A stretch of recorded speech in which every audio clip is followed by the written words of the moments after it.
பாகிஸ்தானுக்காக உளவு பார்த்த ஜம்மு காஷ்மீரை சேர்ந்த 15 வயது சிறுவனை பஞ்சாப் போலீசார் கைது செய்து விசாரித்து வருகின்றனர். இந்தியா குறித்து தகவல்கள் பாகிஸ்தானுக்கு பரிமாறப்பட்டு வருவதாக உளவுத்துறையினர் அளித்த தகவலை தொடர்ந்து ஜம்மு காஷ்மீரின் சம்பா மாவட்டத்தை சேர்ந்த 15 வயது சிறுவனை பஞ்சாப் மாநிலம் மதோபூர் பகுதியில் வைத்து போலீசார் கைது செய்தனர். அந்த சிறுவனிடம் இருந்த மொபைல் போனை பறித்து ஆய்வு செய்ததில் முக்கியமான தகவல்கள், போட்டோக்கள் மற்றும் வீடியோக்களை பாகிஸ்தான் ராணுவத்திடம் பரிமாறிக்கொண்டது தெரிய வந்துள்ளது.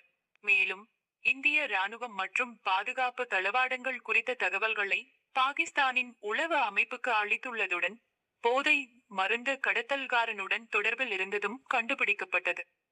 பதன்கோட் எஸ்எஸ்பி தில்ஜிந்தர் சிங் தில்லான் கூறியதாவது: இந்த சிறுவன் பாகிஸ்தானை தளமாக கொண்ட பயங்கரவாத குழுக்களுடன் கடந்த ஒரு ஆண்டுக்கும் மேலாக தொடர்பில் உள்ளான்.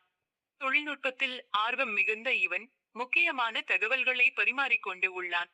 இவன் பிடிபடாமல் இருந்திருந்தால் பெரும் அச்சுறுத்தலாக மாறியிருப்பான் என கூறியுள்ளார்.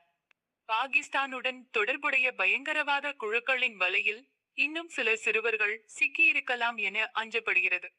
அவர்களை அடையாளம் கண்டுபிடிக்கும் பணியில் போலீசார் ஈடுபட்டுள்ளனர்.